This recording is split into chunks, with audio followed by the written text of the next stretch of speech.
Então, pessoal, nessa parte do vídeo, a gente vai falar sobre os tipos de amostra. Tá? Então, a primeira delas é a amostra aleatória simples.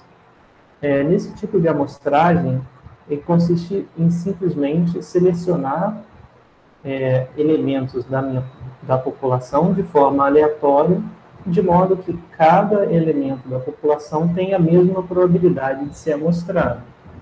Então, nesse desenho esquemático aqui, o que a gente tem é o seguinte: a gente quer uma amostra que corresponda a 1/4 do tamanho da população, tá ok? Então, isso aqui é só para ilustrar da forma de um desenho. Tá? Então, o que a gente vai fazer? A gente vai selecionar de forma aleatória elementos dessa amostra de modo a não favorecer ninguém. Então, a gente consegue, nesse caso esquemático, a gente simplesmente escolhe 1/4 dessas amostras de maneira aleatória e sem repetição. Então, primeiro a gente sorteia, digamos, esse elemento aqui. Então, ele vem para a amostra, depois a gente sorteia mais um elemento, talvez esse quadradinho, e assim sucessivamente, até completar 1/4 da amostra. Tá? Então, esse é o tipo mais simples de amostragem aleatória. Como exemplo, a gente pode citar esse estudo, que chama O Perfil Socioeconômico e a Percepção Ambiental dos Pescadores da Lagoa do Apodi, no Rio Grande do Norte, no Brasil. Então, aqui vocês têm o link, né, e os autores do trabalho. Então, esses autores, no estudo, fazem uma amostra aleatória simples de indivíduos que fazem uso da Lagoa do Apodi para pesca. Então, eles aplicam um questionário. O objetivo é entender como se dá, né, a relação dos pescadores com a lagoa. Então, tem o trabalho tem uma característica mais de educação ambiental. Tá? Então, eles querem entender qual é a relação desses pescadores com o lago, né, com a atividade econômica que eles exercem. Bom, e aí, né, nesse estudo, a gente tem uma colônia de pescadores, onde são 405 pescadores cadastrados na Confederação Nacional de Pescadores e Aquicultores, dos quais 240 atuam diretamente da lagoa. Tá? Então, desses 240, se selecionou, através desse cadastro, né, foram selecionados 52 ao acaso para participarem do estudo, e aí eles responderam a um questionário. Tá? Então, é um exemplo de amostra aleatória simples. Ao invés de aplicar o questionário a todos os 240 pescadores atuando na lagoa, né, decidiu-se usar só uma fração deles, e eles foram escolhidos de acordo com uma amostra aleatória simples. Bom, uma amostra aleatória estratificada, né, o nosso segundo exemplo de amostragem aleatória. Então, aqui a gente tem uma população que ela sempre vai ser heterogênea, né, e dividida em estratos. Tá? Então, essa população, que a princípio é heterogênea, ela é dividida em estratos ou subgrupos, né, em que esses estratos em si são homogêneos internamente. Então, deixa eu explicar aqui com um pouquinho mais de zoom. Então, olha, é aquele mesmo conjunto que eu tinha exibido para vocês anteriormente no desenho, mas agora, nesse método de amostragem estratificada, a gente, antes de colher a amostra, a gente divide a população em estratos homogêneos, né, dentro em que as unidades populacionais são homogêneas com respeito a alguma característica, né, dentro daqueles estratos. Então, por exemplo, o meu primeiro extrato ele só contém quadrados. Né? Bom, na verdade são quadrados rotacionados de 90 graus. Né? Mas, enfim.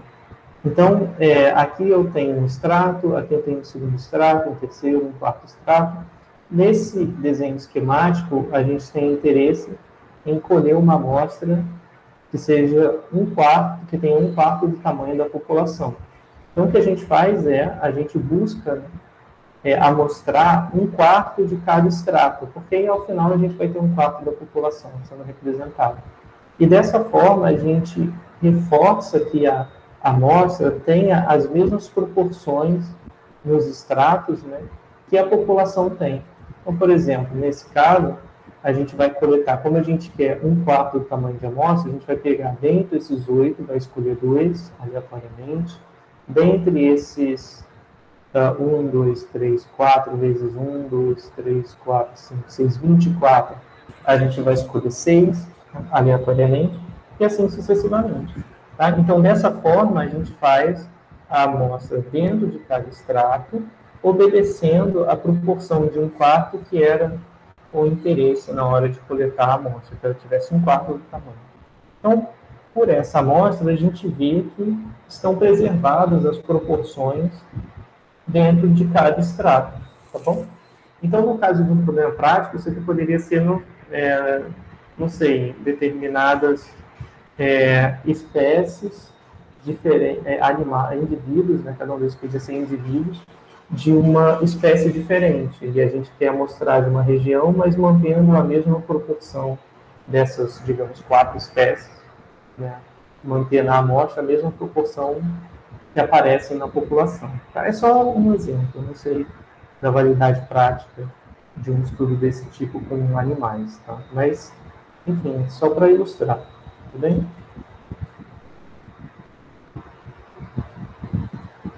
Então, como exemplo, né, o livro vai tratar desse estudo multicêntrico, né, chamado Hipertensão Arterial e Diabetes Mellitus entre Trabalhadores da Saúde, associações com hábitos de vida e estressores ocupacionais.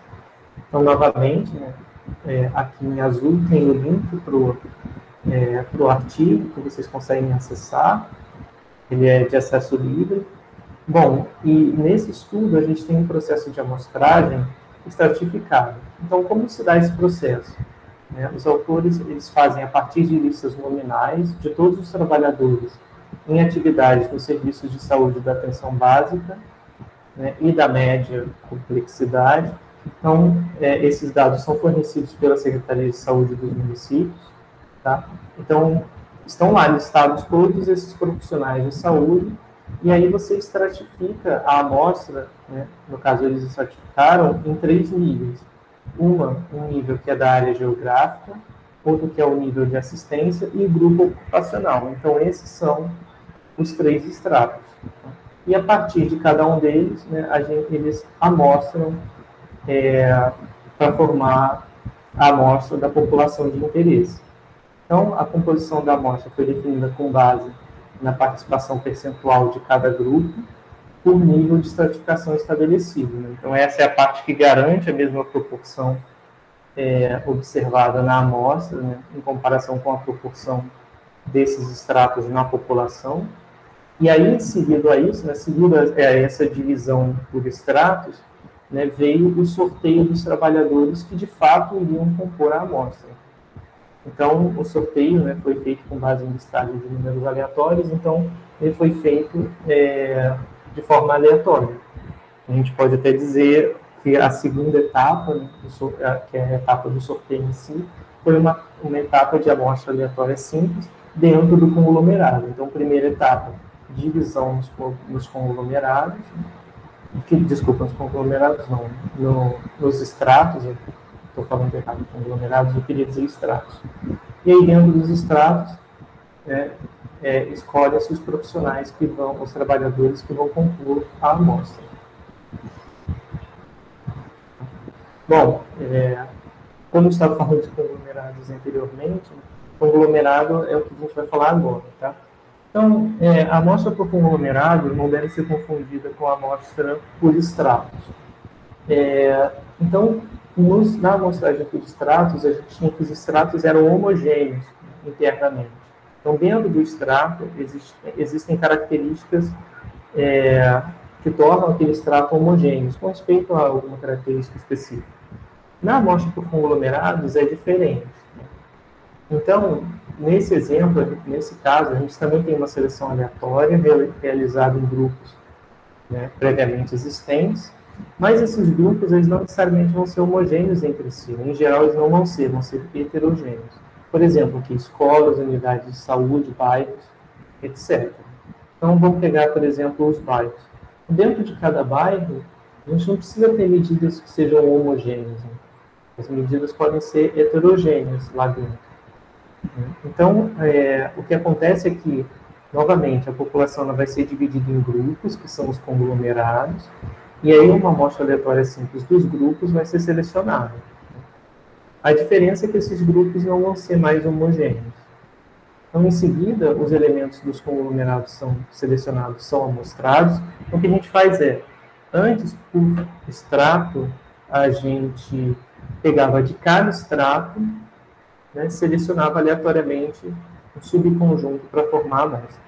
Agora, os nossos conglomerados, eles vão ser escolhidos aleatoriamente. Quais conglomerados a gente vai pegar? Conglomerados já estão fixos, né, e presentes na população. Então, a gente vai escolher qual conglomerado a gente vai trabalhar, ou quais a gente vai trabalhar, e dentro daqueles conglomerados a gente vai fazer uma outra escolha.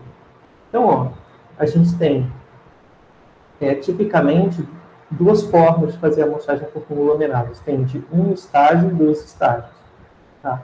Então, o exemplo que eu dei era o exemplo de amostras de conglomerados em 2 estágios. Mas a gente também pode ter amostragem por conglomerados em um estágio. Então, qual é a diferença? Bom, se a gente pegar todos os elementos de cada conglomerado para formar a amostra, então essa amostragem vai ser a amostragem por conglomerados em um estágio. Porque a gente vai selecionar o conglomerado e dentro daquele conglomerado a gente vai pegar todo mundo. E esse todo mundo vai ser a amostra. Tá?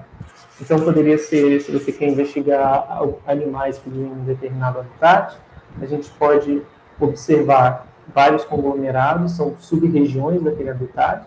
Então, eu posso escolher aleatoriamente, digamos, 2 regiões e selecionar todos os animais que eu conseguir encontrar em cada uma daquelas 2 regiões. Tá? Bom, dificilmente isso vai ser processo exaustivo, né? Então, assume-se que você só vai amostrar um subconjunto de animais naquelas regiões, né, naqueles conglomerados, então isso seria um exemplo de amostragem em 2 estágios. Então, em 2 estágios significa o quê? Você escolhe aleatoriamente, né, algumas regiões ou alguns conglomerados, e dentro daqueles conglomerados você vai observar aleatoriamente alguns indivíduos. Então, vamos ver o desenho, porque eu acho que vai ficar mais claro. Então, ó, aqui eu tenho, dentro da minha população, várias caixinhas. Cada caixinha dessa é um conglomerado. Note que esses conglomerados, eles são bem heterogêneos, né, dentro deles. Então, aqui eu posso ver como sendo, não sei, de repente, subconjuntos de um determinado território. Então, aqui é uma região, aqui outra região, e assim sucessivamente. Cada uma dessas regiões vai apresentar internamente, vai apresentar características diversas, né, com uma heterogeneidade intrínseca. Né? Então, dessa forma, a gente pode, a amostragem por conglomerados em uma etapa consistiria no seguinte, em escolher aleatoriamente alguns desses conglomerados, por exemplo, esse,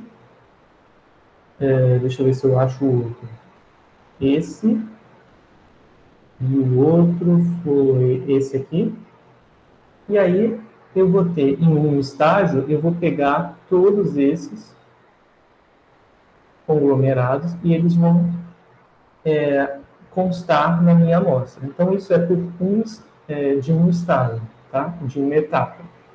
Então, uma etapa eu só seleciono os conglomerados e aí eu mantenho todo mundo que pertence àquele conglomerado como sendo parte da amostra.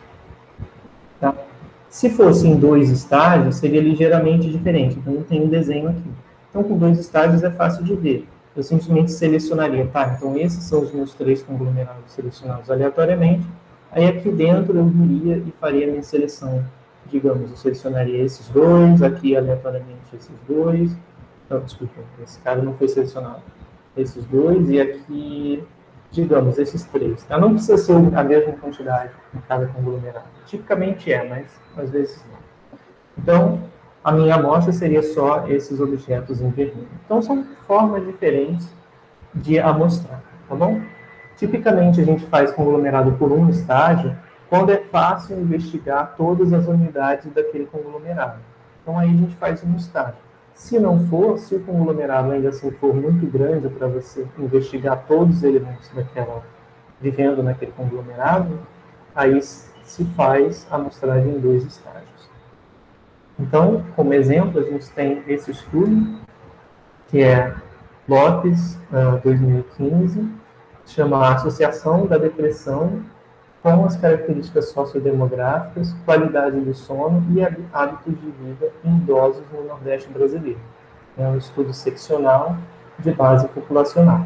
A população-alvo, né, era aproximadamente 40 mil idosos no ano de 2010, na zona urbana da cidade de Campina Grande.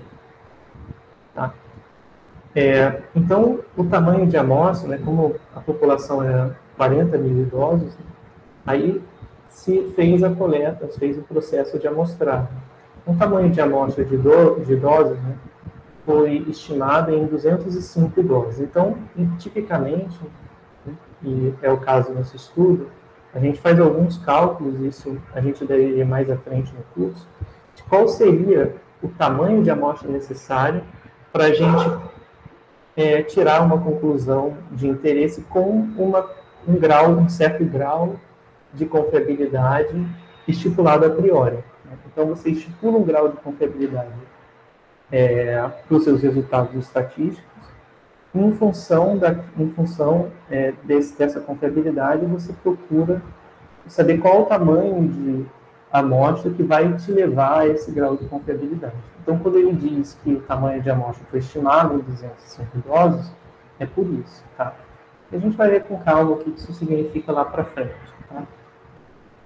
Bom, e aí o estudo fez uma amostragem por conglomerados, onde o primeiro estágio consistiu na seleção aleatória das unidades básicas de saúde, tá? Das UBS, em 4 distritos sanitários urbanos. Então, esse foi o primeiro estágio. Então, selecionar aleatoriamente as unidades básicas de saúde. Tá? E aqui ele olhou só para 4 distritos sanitários urbanos. Tá? E aí, no segundo estágio, ele foi uma amostragem sistemática, que a gente vai falar a seguir, né?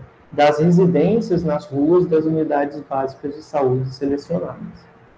Então, o que acontece é o seguinte, então, cada uma desses conglomerados aqui é uma UBS, né, uma unidade básica de saúde. E aí, aonde está localizada essa unidade básica de saúde, eles saíram para investigar as pessoas que ali nos arredores, tá? Na segunda etapa da amostragem, que vai selecionar elementos dentro daquele conglomerado, tá bom?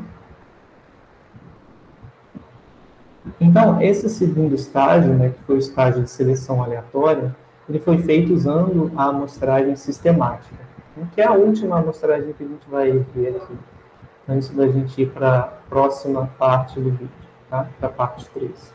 Então, bom, a amostragem sistemática, que é a última. Essa amostragem, como o nome já diz, né, ela é feita de forma sistemática. Como assim? Você cria uma regra de amostragem que tem, em geral, tem um inicializador aleatório, e a partir dali ela é feita com uma sistematização, ou seja, com uma repetição que é tipicamente determinística, ou aproximadamente determinística. Como assim? Então, por exemplo, né, a gente pode criar uma lista ordenada de objetos, tá? São os elementos que a gente quer mostrar, e a gente sorteia, digamos, né, se a gente quiser uma amostra sistemática com 1/4, né, do tamanho da população. A gente escolhe um número de 1 a 4 aleatoriamente e se inicia por aquele número. Então, aqui, ó, 1 a 4 pegaria um desses objetos. No caso do desenho, a gente pegou o terceiro objeto. Então, sorteou-se o número 3, né, que era de 1 a 4, sorteou o número 3. A partir dali, você já ordenou os indivíduos segundo algum critério qualquer, né, e aí você vai de 4 em 4. Para que a cada 4 objetos você escolha um. Então, isso vai garantir um tamanho de amostra igual a 1/4 do tamanho da população. Bom, então, isso significa o quê? Que o primeiro elemento da amostra é esse aqui, o segundo elemento é esse aqui, né, que foi mais 4, o terceiro mais 4, e assim sucessivamente. Tá bom? Então, aqui é que está a parte sistemática, quer dizer que ele selecionou o início aleatoriamente, e de resto ele foi sistemático, só prosseguiu com a mesma regra, que aqui no caso foi puramente determinística, de somar 4 unidades a cada observação. Tá? Então, a amostra aleatória sistemática ela é tipicamente feita dessa forma, né? Mas ela pode incluir algumas nuances, como, por exemplo, é o caso do estudo, né? Que a gente comentou no slide anterior. Então, naquele estudo em que a gente selecionava por conglomerados, né, as UBSs, então as UBSs eram os conglomerados, as unidades básicas de saúde, aí o que se fez? Né? Para selecionar dentro, né, a população correspondente àquela UBS, a gente selecionou as ruas, tá, das UBSs, e aí se percorreu aquelas ruas de uma extremidade à outra, nas duas laterais, saltando-se 9 casas, né, casas mesmo das pessoas, né, a partir da esquina escolhida como início. Então, né, a gente tinha aqui uma esquina escolhida como início, e aqui tinha as casas das pessoas, né, e aí foi pulando de 9 em 9. Tá? Então, aqui tem 9 casas. Tá? E aí, a cada 9 casas, eles iam lá e investigavam, viam os moradores daquela casa. Então, é uma amostragem sistemática, né, que foi feita de 9 em 9 casas. Tá? Bom, então essa amostragem sistemática de domicílios, ela foi determinada pela proporção de idosos e casas na cidade a serem visitadas. É uma estratégia que é bem semelhante à PNAD, Pesquisa Nacional para Amostragem de Domicílios, que é feita pelo IBGE. Essa pesquisa, a título de curiosidade, ela é feita para investigar com detalhamento comportamentos de domicílios. Né? Então, seria, por exemplo, investiga-se renda, padrão de consumo. Né? Então, é uma pesquisa por amostragem e a estratégia também é semelhante ao que foi adotado nesse estudo, aqui no caso. Bom, e aí vamos prosseguir, né, para o caso do estudo em si. Né? Como o objeto de interesse do estudo são idosos, né, são populações idosas, então é possível que depois de percorrer 9 casas, a casa selecionada não tenha idoso nenhum morando lá. Né? É bem possível isso acontecer. Então, sendo esse o caso, né, não havendo idoso no domicílio, procura-se na residência posterior e, se necessário, na anterior. Então, aqui ela não é 100% sistemática, né, era o que eu estava falando. Ela segue uma lei de formação, que é avançar de 9 em 9 casas, mas essa lei pode ser alterada ligeiramente. Nesse caso, quando eu quero manter, né, 1/9 da amostra, né, um percentual de 1 em 9 casas, então vou procurar se não tiver idoso, eu vejo qual é a casa anterior a ela e qual é a casa posterior.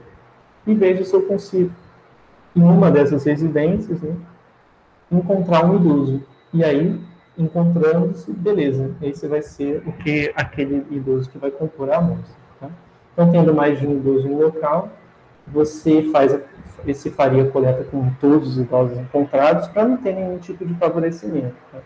Então, em média, né, esse é um desenho amostral que é feito para que, em média, tenha 1/9 da população pertencente, né, compondo essa amostra, mas vai ter oscilações aleatórias, dependendo se aquela casa tem idoso ou não, tem um idoso morando lá ou não. E aí, a depender das casas imediatamente vizinhas. Tá?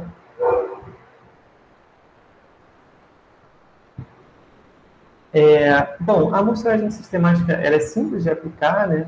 Mas a gente deve ter cuidado, porque a gente pode gerar uma amostra que não seja representativa da população. Caso aconteça algum tipo de coincidência, né, com o período, com a periodicidade da repetição, né, e bater com alguma característica um pouquinho estranha. Por exemplo, vamos ver nesse exemplo aqui, vai ficar bem mais claro. Então, suponha, né, que a gente está num ambulatório e aí a gente faz uma enquete com pacientes atendidos no ambulatório, né, para saber o nível de satisfação dessas pessoas com o atendimento que foi prestado. Então, os pacientes selecionados, vamos supor, né, que tenham sido aqueles que compareceram ao ambulatório, mas ele só vai olhar nas terças-feiras.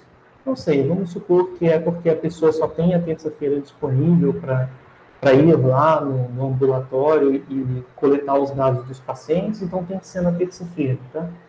Então, o que vai acontecer vai ser uma pessoa vai lá na terça-feira, colhe os dados de satisfação com o atendimento naquela terça-feira, na terça seguinte ele volta lá, faz a mesma coisa, depois na outra terça ele volta e faz a mesma coisa, 5 vezes.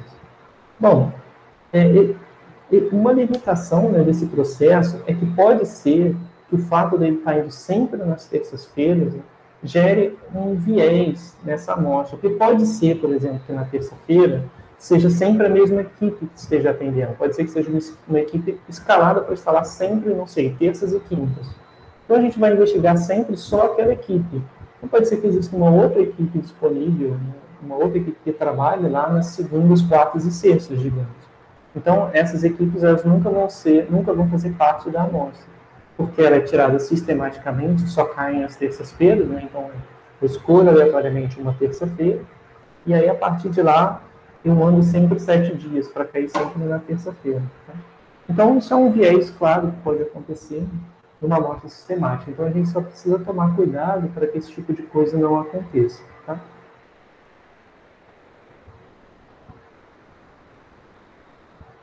Então, aqui a gente tem só esse exemplo, né, sendo retratado de forma esquemática, em que aqui, por alguma razão, né, aqui pode ser aqueles dias da semana, cada um desses quadradinhos. Então, aqui, ó, estaria a terça-feira, e aí eu vou fazer um intervalo que vamos supor aqui que seja de 7 dias. Não é, porque aqui no desenho são 4. Então, olha só o que vai acontecer. Porque existe uma anomalia, né, existe uma coincidência da periodicidade da amostragem com alguma periodicidade da ordenação das unidades, né, que no nosso caso lá é os dias da semana. Então, os dias da semana mudam de 7 em 7 e a periodicidade de investigação era também 7 em 7. Então, acabava acontecendo que todas as unidades amostrais, aqui estão representadas por círculos, né, equivalem a pegar sempre terças-feiras. Então, a gente estaria sempre olhando, né, para um mesmo grupo de trabalhadores, né, na hora de olhar para o grau de satisfação do atendimento. Tá? Então, pode gerar esse tipo de viés na amostra, que não é nem um pouco aceitável. Tá? E, deixa eu só ver, eu acho que é o último exemplo, né, que é o de amostragem por conveniência. Depois a gente vai falar sobre outros pontos, né, mais precisamente sobre os estudos, sobre os diferentes estudos de casos, tá? Mas, bom, vamos completar a parte de amostragem. Então, aqui, o último exemplo é a amostragem por conveniência. Como o nome já diz, né, a gente forma uma amostra a partir de itens que sejam facilmente disponíveis para a gente amostrar. Tá? Então, essa amostragem por conveniência é bem comum em pesquisas clínico-epidemiológicas, em que, por exemplo, né, a minha amostra são os pacientes tratados com uma determinada doença que é o interesse estudar num hospital específico. Né? Então, o estudo se propõe a usar como amostra os pacientes daquele hospital. Então, isso é uma amostra por conveniência, porque não sei, talvez o pesquisador seja daquele hospital, né? Então, ele vai pegar os pacientes que estão naquele hospital para poder fazer parte da amostra. Ele não conseguiria pegar de outros hospitais, porque é lá onde ele trabalha. Tá? Então, por essa razão, é bastante comum na pesquisa clínica epidemiológica. Então, esse tipo de amostragem ele também é um tipo de amostragem que a gente chama de não probabilística, que tipicamente você não sorteia ninguém, você simplesmente olha as amostras numa região que para você é conveniente.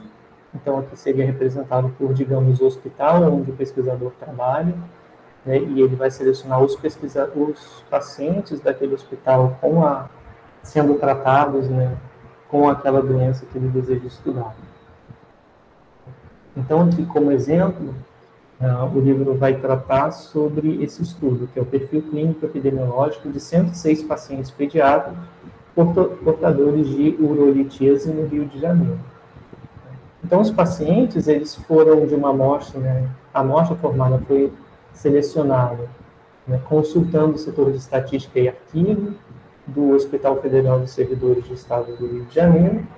Então, eles identificaram, né, todos os pacientes acompanhados no laboratório de nefropediatria do hospital, nesse período de janeiro de 2012 a dezembro de 2014, e selecionou os prontuários, né, com o diagnóstico de urolitíase. Então, foi um processo de amostragem que ocorreu no passado, né? Bom, claro que não ocorreu no passado, porque ninguém faz a pesquisa no futuro, mas o que eu quero dizer é que quando a pesquisa aconteceu, se usou dados de prontuário, ou seja, dados de pessoas que já haviam sido diagnosticadas com a urolitíase nesses anos, ou seja, aqui no caso o estudo é posterior de 2018, então eles investigaram no passado, nesse intervalo de 2 anos, quais foram os pacientes com urolitíase, e essa foi a amostra. Tá? Então, no estudo específico, o critério, né, bom, aí que tem os critérios delineados certinhos. Então, se você tiver mais curiosidade, dá uma olhada no artigo que está referenciado aqui. Então, basta clicar que você já vai ser redirecionado para a referência em si. Tá? Então, a gente tem a idade, que é entre 1 mês e 18 anos, né, desses pacientes. Então, foi esse critério usado para incluir os pacientes na amostra. O segundo critério é a confirmação do diagnóstico clínico, por pelo menos um exame radiológico, podendo ser a radiografia simples do abdômen, a ultrassonografia abdominal ou aparelho urinário, que pode identificar cálculos com até 5 milímetros aqui eu acredito que seja diâmetro, mas eu não sei, tem que olhar na referência, mas eu não lembro mais. E a tomografia computadorizada helicoidal de abdômen sem contraste. Tá? Então, o segundo critério é basicamente um critério de confirmação do diagnóstico clínico. E aqui tem uns detalhes de como foi feita essa confirmação. Tá? E o terceiro critério seria, né, ele ter sido assistido no ambulatório de nefropediatria do hospital no período citado. Então, são esses 3 critérios, e aí amostrou-se todo mundo que satisfazia aqueles critérios. Tá bom? Bom, então, esse foi o exemplo da amostragem por conveniência. Os próximos slides vão ser abordados, então, na próxima parte do vídeo. Tá bom? Muito obrigado, pessoal. A gente se vê no próximo vídeo.